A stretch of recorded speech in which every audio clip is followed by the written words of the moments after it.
The Wench Is Dead by Colin Dexter. This is an Inspector Morse novel.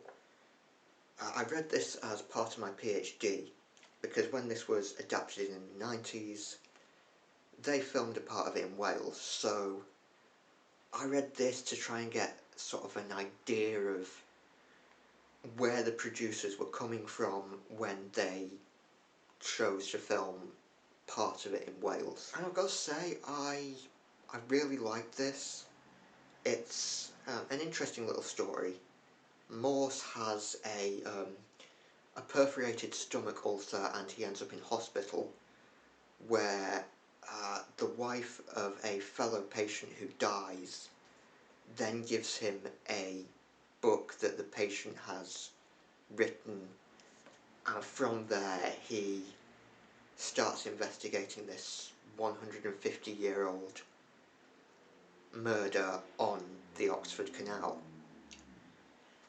And from there it kind of jumps back and forth between the book that the patient has written, the other patient, and Morse trying to solve this 150-year-old mystery.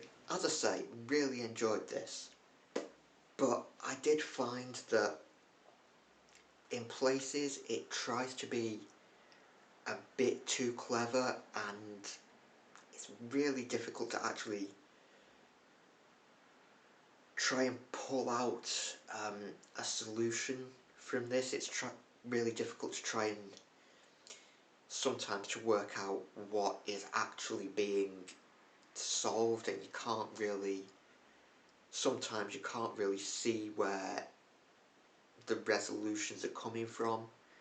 They seem to be sort of plucked out of thin air. But saying that, well written.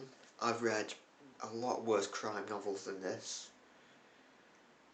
I have read other Inspector Morse novels and I did prefer those to this one, but the central case was interesting.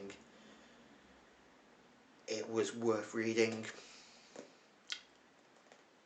and I'm glad I actually decided to read this and to include the adaptation in my PhD. So I'm going to give this 3.5 stars out of 5.